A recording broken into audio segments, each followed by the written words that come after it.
So let's see, Jamie's story, that's a MTRP sentencing. Boom. Right from the start, the judge makes it clear. Skipping probation isn't just carelessness, it's straight up disrespect. In court, absence isn't silent, it screams defiance.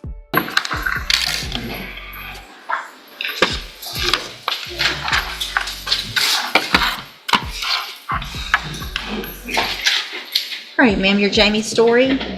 And this is cause number 23, DCCR 1546. Ms. Story was placed on probation February 25th of this year for the offense of theft of property with previous convictions, and that was enhanced to a third-degree felony. The sentence was a 10-year term in prison that was probated for 10 years. Motion to revoke was filed. We were here before, and Ms. Story pled true to all of the counts, 1 through 7. I've received the updated report. Have all of you had an opportunity to review that? Yes. Legal quick hit. Multiple thefts, upgraded to a third-degree felony. Translation: 10 years in prison hanging over her head, held back only by the thin thread of probation. And are there any additions or corrections? None from the defense. Judge, my only thing that I would add, just for the court's recollection, and obviously I, of course, would not hold the court to this, we had some difficulty originally in getting her on probation. She volunteered a couple times. We kind of, based on her criminal history, made a stretch to make the offer. The court was inclined Don't talk over her. to go along with it based on some circumstances regarding her homelessness, etc. I do appreciate that she took responsibility for a motion. However, I have a note on my original plea papers that the state would be asking for primarily the max on the motion to revoke. But again, I know Ms. Holmes has an argument with some hard times that she's fallen on, and I'm not ignorant of that. I just want to let you know my position, what it was originally. I appreciate that, Ms. Holmes. Yes, Your Honor. I believe originally that was my concern with Ms. Story essentially having probation was her lack of resources, in which she continued when she was placed on probation in February of this year. That came to fruition. She originally was at her brother's home. That didn't work out, and then she went to go to Liberty with a friend, and there was pretty much lack of resources. Fear. That's the defense's centerpiece. But here's the hard truth. The law doesn't bend for fear. Miss a call, miss a check-in, that's not just nerves, that's a violation. Transportation, and she made the decision to then not contact because she got scared, and here we are. Your Honor, my main argument is that she has not been on probation long to get started. She never has gotten started. Now that she's been in custody, they visited with her at the jail to let her know what steps and what resources that they can provide, so she knows that she does have help if she does fall on these hard times, that is what probation is for. We are asking if she could get that opportunity to get started so that she can get the resources and the help.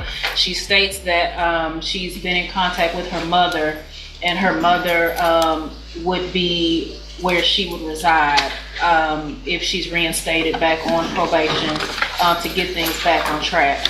I do see in the recommendations that probation stated if she is granted reinstatement to complete the cognitive track of the Intermediate Sanctions Facility, in which I've gone over that with Ms. Story, and she is willing to do that to have an opportunity to get back on track with probation. Your Honor, we do understand she does have extensive criminal history, and this is not her first rodeo. However, we are asking, due to the severity of how long she can be sentenced to prison, that she at least have one more opportunity to start probation and get back on track and get the resources that she needs. I don't have anything additional, Judge. I defer to what the court deems appropriate.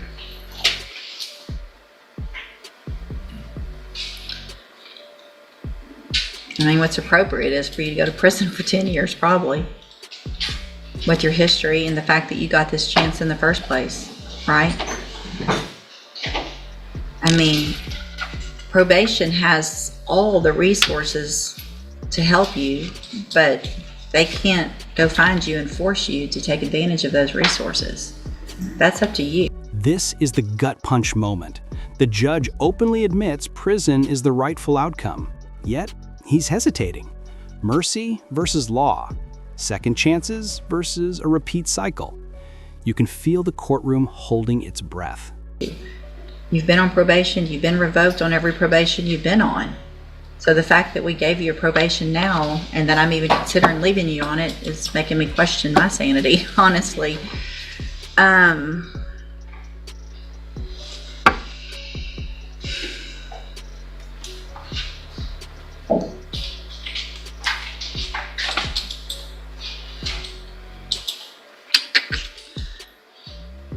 Do you have anything to say? I'm just sorry for disrespecting y'all. I mean, when you never show up, it's pretty much like you're just flipping us off, you know, I understand that. for giving you an opportunity. And it's hard not to take it a little personal. And I really am sorry, and I'm sorry for disrespecting y'all, and I will do it right this time. What will you do different? Everything. Like what? I'm gonna get me a job, I'm gonna go to work, I'm gonna go to probation, I'm gonna pay my fees, I'm gonna do everything that I'm asked to do. Why didn't you do it before? I didn't have a ride. Well, but you could always call, I don't understand. right? It's not my- You know, if you don't have a ride again, what happens? I'm gonna get a phone call. I just had a granddaughter born, so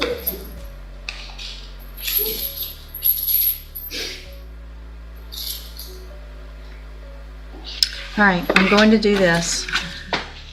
Going to find that you entered your pleas of true to counts 1 through 7 freely and voluntarily. Find those counts true. Find sufficient evidence to revoke your probation. But I'm not going to do that today. I'm going to continue you on probation. I'm going to order you to enter and successfully complete. Plot twist. He doesn't revoke her probation. Instead, he gives her one last lifeline, a strict program with 0 tolerance. Slip once, and it's not a warning, it's 10 years, no debate. The cognitive track of the ISF program. You will be on 0 tolerance.